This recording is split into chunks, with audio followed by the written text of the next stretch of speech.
청취자 여러분이 보내주신 자료들, 그 본질을 함께 파헤쳐보는 시간입니다. 오늘은 아주 오래된 이야기 속으로 한번 들어가 보려고 합니다.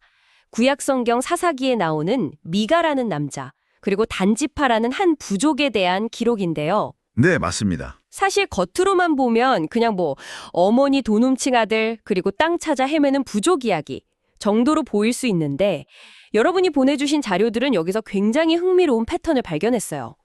어떤 패턴이죠? 바로 외부의 적이 없을 때 공동체나 개인이 어떻게 스스로 무너져 내리는가, 이겁니다. 그래서 오늘 저희의 목표는 이 이야기 속에 숨겨진 영적 두려움이라는 감정의 실체를 한번 따라가 보는 겁니다. 아, 영적 두려움. 네, 이 두려움이 어떻게 우리 행동을 조종하고 우리도 모르게 우리만의 신상을 만들게 하는지 그 과정을 한번 보려고요. 네, 정말 중요한 지점이에요. 이 이야기가 수천 년이 지났는데도 의미가 있는 건 이게 그냥 과거의 기록이 아니기 때문이거든요. 그렇죠. 오늘날 우리가 느끼는 그 불안감, 그걸 해소하려고 필사적으로 붙잡는 게 뭔지 그걸 비춰보는 거울 같은 이야기입니다.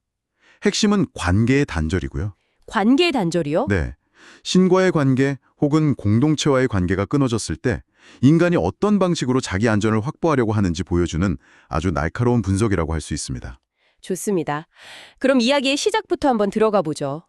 미가라는 사람이 자기 어머니의 돈을 훔치면서 모든 게 시작되잖아요. 네, 은 1100세겔. 와, 자료 보니까 이게 현재 가치로 환산하면 4억 원이 넘는다고요. 어마어마한 돈이죠. 그런데 진짜 문제는 그 돈을 훔쳤다는 사실 자체보다 그 다음에 벌어지는 일이에요. 그렇죠. 아들이 범인인 줄은 꿈에도 모르는 어머니가 돈 훔쳐간 도둑을 향해서 저주를 퍼붓기 시작합니다. 이게 현도인 관점에서는 그냥 화나서 하는 소리 같지만 당시에는 달랐다는 거죠. 전혀 다르죠. 고대 사회에서는 저주에 실제적인 힘이 있다고 굳게 믿었거든요. 그러니까 미가 입장에서는 아, 자기 인생에 진짜 재앙이 닥칠 거라는 공포에 사로잡힌 거군요. 바로 그겁니다. 극심한 두려움에 휩싸여서 결국 어머니한테 다 자백을 해요. 그런데 여기서부터 이야기가 정말 이상하게 흘러가요. 맞아요. 상식적으로 아들이 4억을 훔쳤다고 하면 일단 등짝부터 한 대 맞고 그쵸. 혼내고 율법에 따라 회개하고 하나님과의 관계를 바로잡도록 이끌어야 하잖아요. 그럼요. 근데 이 어머니는 정반대의 행동을 해요.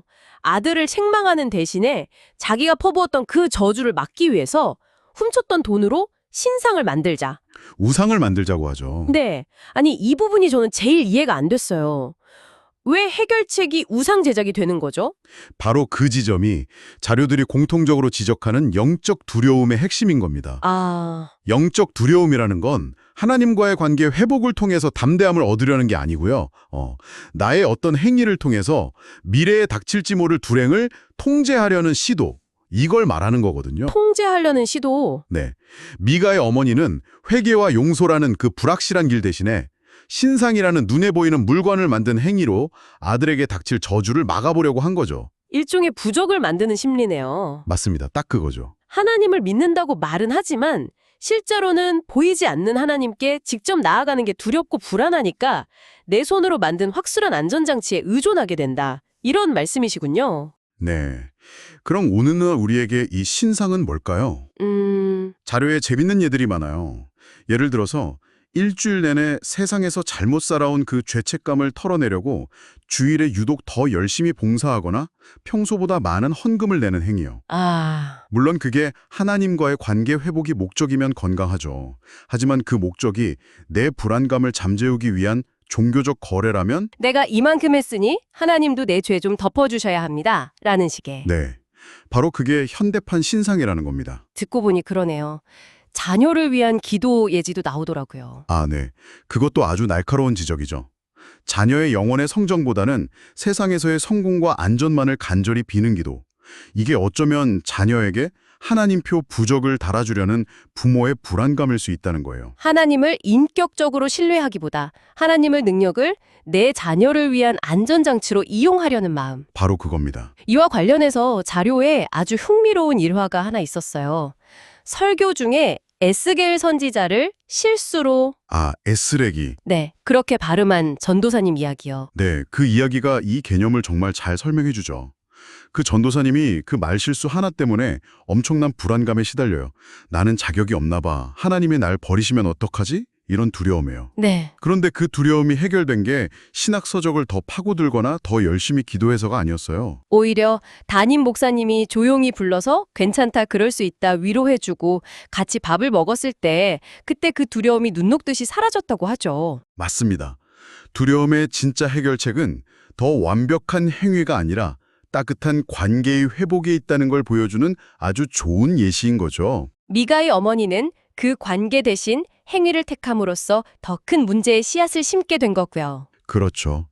자, 그렇게 미가는 신상을 만들고 심지어 마침 지나가던 떠돌이 레위인을 개인 제사장으로 고용까지 합니다.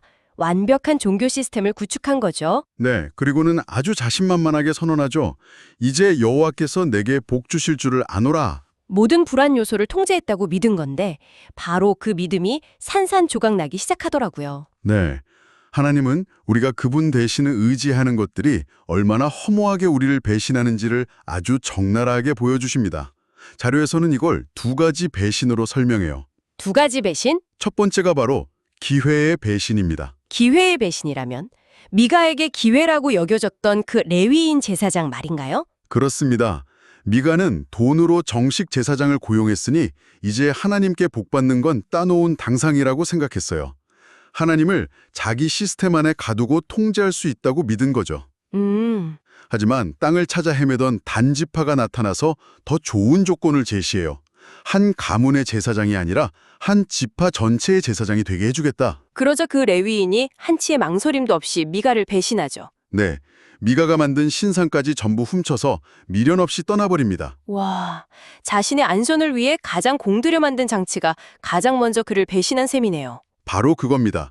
자료에서 이걸 오늘날 목회자를 신상으로 삼는 것에 비유하더라고요. 아, 우리 교회 목사님은 정말 훌륭하니까 그분 밑에 있기만 하면 내 신앙도 안전할 거야. 이렇게 생각하는 마음? 네, 근데 그 지점은 많은 분들이 좀 불편하게 느낄 수도 있을 것 같아요. 좋은 영적 지도자를 신뢰하고 따르는 게 왜 문제가 될 수 있다는 건지 그 경계가 좀 모호하게 들리거든요. 아주 좋은 질문입니다. 그 경계는 주체에 있다고 봐요. 목회자를 통해서 하나님께 더 가까이 나아간다면 그건 건강한 신뢰죠. 그렇죠. 하지만 어느 순간부터 하나님이 아닌 그 목회자의 영성과 카리스마 자체를 나의 안전장치로 삼기 시작한다면 그게 바로 신상이라는 겁니다. 아, 목회자의 영성이 나의 영성을 대신해 줄 수는 없는 거니까. 그럼요. 그러다 그 목회자라는 신상이 병들거나 교회를 떠나거나 혹은 실망스러운 모습을 보이면 하나님이 아닌 신상을 믿었던 신앙은 뿌리채 흔들리게 된다는 날카로운 지적이죠. 알겠습니다. 첫 번째는 기회의 배신이었고 두 번째 배신은 일관성의 배신이라고 하셨는데 이건 또 뭔가요? 이건 정말 소름 돋는 부분입니다. 미가의 삶의 철학, 그의 행동 원리는 아주 단순했어요. 필요한 건 훔쳐서라도 얻는다. 그렇죠. 어머니 돈을 그렇게 얻었으니까요. 네. 그런데 단지파가 나타나서 어떻게 하죠? 미가의 제사장과 신상을 똑같은 방식으로 훔쳐가요. 아, 미가가 자기 사람들을 모아서 쫓아가서 항해하니까 단지파가 뭐라고 하냐면 더 이상 떠들면 네 목숨까지 빼앗아 버리겠다. 힘의 논리로 그냥 묵살해버리네요. 네, 와, 자기가 살아온 방식, 자기가 세상을 향해 사용했던 그 논리, 그대로 자신이 공경을 당한 거군요. 정확합니다. 이게 괴로 일관성의 배신이에요. 하나님은 우리가 굳게 믿고 의지하는 세상의 철학, 그 일관성이 정작 나 자신에게 적용될 때 얼마나 무력한지를 깨닫게 하신다는 겁니다. 허무주의자 밥의 일화가 딱 그 얘기죠. 아, 네. 사랑은 그저 뇌에서 일어나는 화학 반응일 뿐이다. 맞아요. 그는 그 논리를 아주 일관되게 펼쳤고 심지어 존경하던 교수님 부부의 관계까지 그걸로 재단했어요. 결국 그 영향으로 교수 부부 관계가 파탄나죠. 그걸 본 밥이 엄청난 충격을 받고요. 네, 자신이 굳게 믿었던 그 냉소적이고 일관된 철학이 결국 사람을 죽일 수도 있다는 사실을 깨달은 겁니다. 자기 논리가 자기를 배신한 순간이죠. 인생은 실력이야 라고 믿던 사람이 늙고 병들었을 때 세상으로부터 똑같은 논리로 버림받는 것과 같은 거네요. 결국 내가 하나님 대신 붙들었던 그 철학이 나를 구원하지 못한다는 걸 깨닫는 순간이 온다는 거군요. 그렇습니다. 자, 그럼 이제 시선을 돌려서 이 모든 문제의 원인을 제공했던 단지파를 좀 살펴보죠. 이들은 도대체 왜 약속의 땅을 정복하지 못하고 그렇게 땅을 찾아 헤매게 된 걸까요? 놀랍게도 그 근원 역시 두려움이었습니다. 또 두려움이군요. 네. 하나님께서 여호수아를 통해 각 지파에게 땅을 분배해 주셨는데 단 지파가 받은 땅에는 당시 최강 민족이었던 아모리 족속이 살고 있었어요. 아, 그들을 몰아내는 게 두려웠던 거군요. 네. 하나님이 함께 하시겠다는 약속을 믿기보다는 눈앞에 강한 적을 더 두려워한 거죠. 결국 그들은 하나님이 정해주신 사명의 자리를 포기하고 스스로 더 쉽고 편안해 보이는 땅을 찾아 나선 겁니다. 그게 바로 라이스라는 평화로운 곳이었고요. 맞습니다. 하나님이 정해준 경계를 두려움 때문에 스스로 벗어난 거예요. 그 결과는 어땠나요? 겉보기에는 더 쉬운 길을 택해서 성공한 것처럼 보이는데? 단기적으로는 그렇죠. 아무 방비 없이 평화롭게 살던 라이스 주민들을 잔인하게 정복하고 땅을 차지하니까요.